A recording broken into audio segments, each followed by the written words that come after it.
So Jubilee Hills ప్రచారం మరికొన్ని గంటల్లో ముగిపోతుంది. మనతో పాటు కాంగ్రెస్ పార్టీ నాయకులు ఉన్నారు. ఒకసారి మాట్లాడదాం. ప్రచారం ఏ విధంగా జరుగుతుంది, ఈ చివరి 24 గంటల్ని ఏ విధంగా కాంగ్రెస్ పార్టీ యూజ్ చేసుకోబోతుంది అనేది. నమస్తే మేడం. నమస్తే. కరెక్ట్గా ఇంకొక 24 గంటల్లో ప్రచారం ముగిపోతుంది. సో ఎలాంటి వ్యూహం అమలు చేయబోతున్నారు? ఈ చివరి 4 గంటలు చాలా క్రూషియల్ అని చెప్తా ఉంటారు కదా. నేను ఒకటి ఏమంటే మాకు 24 గంటలు కాదు, ప్రజల యొక్క సంక్షేమం మాకు ముఖ్యం కాబట్టి మేము ఎప్పుడు కూడా వాళ్ళ అభివృద్ధి కోసమే ఆలోచిస్తాం. 24 గంటలు 2 గంటలు 2 రోజులు అనేది వాళ్ళు చివరి రోజులు వాళ్ళు ఆలోచించాలి. ఎందుకంటే వాళ్ళ పార్టీయే కొలాప్స్ అయిపోతుంది కాబట్టి వాళ్ళు భయపడాలి. మాకు ఏ భయం లేదు. ప్రజల అభివృద్ధి కోసం మేము ముందుకెళ్తున్నాం కాబట్టి ఖచ్చితంగా ప్రజలు ఈ రోజున ఒక బీసీ బిడ్డ నవీన్ యాదవ్కు పట్టం కట్టడానికి రెడీగా ఉన్నారు.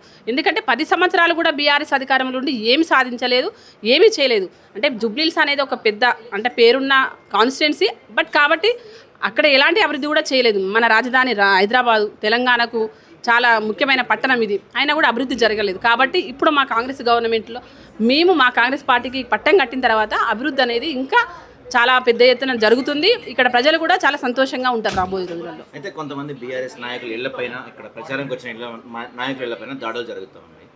కాంగ్రెస్ పార్టీ ఓడిపోతామన్న భయంతో అధికారం అడ్డం పెట్టుకొని అలాంటి దాడులకు పాల్పడతా ఉందని. అసలు దాడులు అనేవి మా దగ్గర అసలు ఏనాడు లేవు. ఆనాటి నుంచి ఈనాటి వరకు కాంగ్రెస్ పార్టీకి అది కానే కాదు.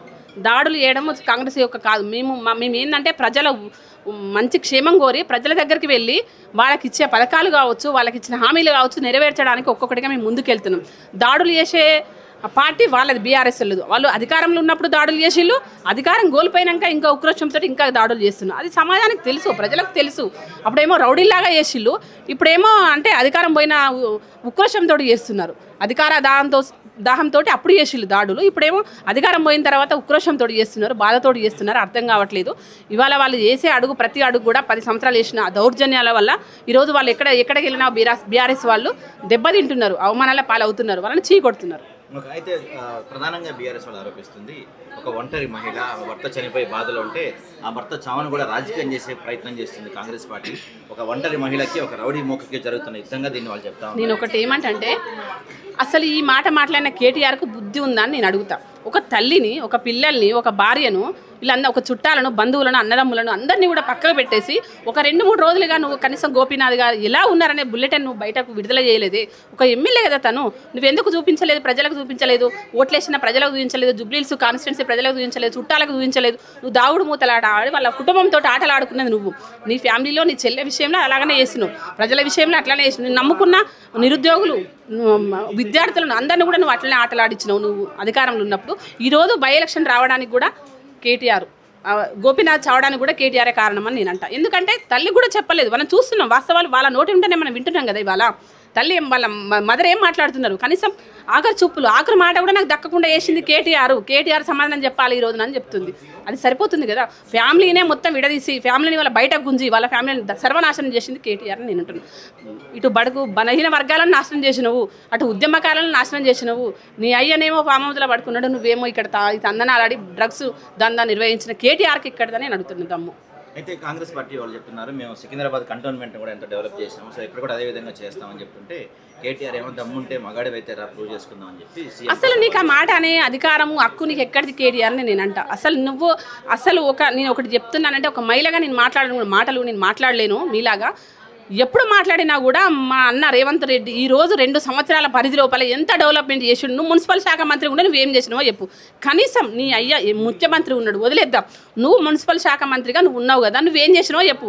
మీరు చేసింది చెప్పకుండా మీరు ఎన్ని దౌర్జన్యాలు చేసిళ్ళు, ఎన్ని ఆస్తులు మీరు ఆక్రమించుకున్నారు తెలుసు కదా. బీఆర్ఎస్ వాళ్ళు ఇక్కడ ఈ జూబ్లీహిల్స్ పట్టణంలో కానీ వెంగళరావు నగర్ కావచ్చు, ఈ జూబ్లీకి సంబంధించి ఎన్ని అక్రమ ఆస్తులు ఉన్నాయో బయట వస్తాయి రేపు పొద్దున. అది వాళ్ళ భయము. వాళ్ళ భయం ఏంటంటే రేపు పొద్దున ఇక్కడ కాంగ్రెస్ ఖచ్చితంగా గెలుస్తుంది, నవీన్ యాదవ్ అన్ని బయటకు తీస్తాడు, లాగుతాడు అనేది ఒక భయం వచ్చింది వాళ్ళకి. అంతే. అంటే మొత్తం రాష్ట్రంలో ఎన్నో సమస్యలు ఉన్నాయి. రీసెంట్గా వరంగల్ ఇలాంటి ప్రాంతంలో కూడా వరదలు వచ్చినాయి.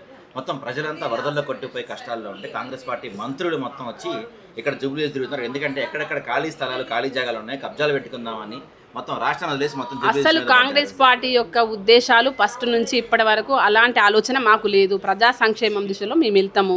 పార్టీనిగా ప్రజలను కూడా మేము ఫస్ట్ ప్రయారిటీ ఇస్తాం. పార్టీ కంటే ప్రజలకే మేము ఫస్ట్ ప్రయారిటీ ఇస్తాం. పార్టీని నిలబెట్టుకోవాలి, పార్టీ కోసం వసూలు చేయాలి, పార్టీ కోసం ఆస్తులు దోచుకోవాలనేది కాంగ్రెస్ పార్టీ ఉద్దేశమే కాదు. ఫస్ట్ నుంచి ఇప్పటి వరకు వరదలల్లో ఏమైనా కూడా ప్రతి దగ్గరికి అన్న వెళ్ళిండు. సీఎం గారు పర్యటన చేసిళ్ళు, మంత్రులు పర్యటన చేసిళ్ళు, ఇక్కడికక్కడ కలెక్టర్లకు ఆదేశాలు ఇచ్చిళ్ళు, కాన్ఫరెన్స్లు పెట్టిళ్ళు. బుద్ధి లేదా, తలకాయ లేదా, కేటీఆర్ చూస్తలేడా?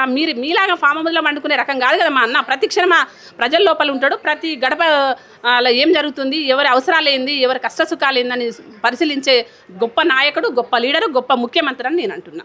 మా అన్న సీఎం రేవంత్ రెడ్డి గారిని అనే హక్కు కానీ, అధికారం కానీ, ఆలోచన కానీ కేటీఆర్ చేయొద్దు ఇక ముందని చెప్తున్నా.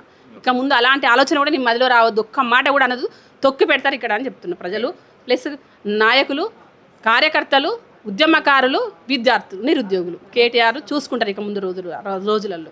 ఇక్కడ జూబ్లీహిల్స్ ప్రధానంగా అంటే మీ ప్రధాన పోటీదారులుగా బీజేపీని భావిస్తున్నారా, బీఆర్ఎస్ని భావిస్తున్నారా? బీజేపీ బీఆర్ఎస్ వేరు కాదు, భావించడానికి ఏమీ లేదు అక్కడ. బీజేపీ బీఆర్ఎస్ రెండు ఒకటే, రెండు ఊడ్చుకుపోయేటివే, రెండు ఇక్కడ పెద్దగా ఏం లేదు. వాళ్ళ స్థానమే ఇక్కడ లేదు. అటువంటప్పుడు మేము ఆ రెండు ఒకటిన్నా ఒకటే, విడివిడిగా పోటీ చేసినా ఒకటే, మాకు భయం లేదు. రాబోయే రోజులల్లో ఈ జూబ్లీహిల్సే కాదు, రాబోయే ఇంకా 10 సంవత్సరాలు కూడా కాంగ్రెస్ పార్టీ ఉంటుందని గట్టిగా చెప్తున్నాను. ఎంత మెజారిటీ ఎక్స్పెక్ట్ చేస్తున్నారు ఇక్కడ? నేను దాదాపు 50,000 వరకు అయితే చేశాను. ఇక చూద్దాం, అది ఇంకా 50 నుంచి 1 lakh వరకు మేమైతే ఎక్స్పెక్ట్ చేస్తున్నాం. నా వరకు అయితే ఇంకా ఆ ఓటింగ్ పోల్ ఎలా ఉందనేది తెలియదు. అంతవరకు అయితే నేను ఎక్స్పెక్ట్ చేస్తున్నాను. మెజారిటీ, మంచి మెజారిటీ ఇస్తారు జూబ్లీహిల్స్. ఎందుకంటే నవీన్ యాదవ్ ఒక బీసీ బిడ్డ, యువ నాయకుడు కాబట్టి వాళ్ళకి అంచనాలు పెద్దగా ఉన్నాయి. ఎందుకంటే 2 సార్లు కూడా తను ఓడిపోయిండు. వాళ్ళ నాన్న చాలా శ్రమపడి ఇక్కడ ఉన్నాడు కాబట్టి వాళ్ళకి ఆలోచన కూడా ఉంది. నవీన్ అయితే మాకు చేయగలుగుతాడు అనేసి ఒక ఆలోచనకు వచ్చిండు ఇక్కడ ప్రజలు. కాబట్టి ఖచ్చితంగా మంచి మెజారిటీ ఇస్తారు.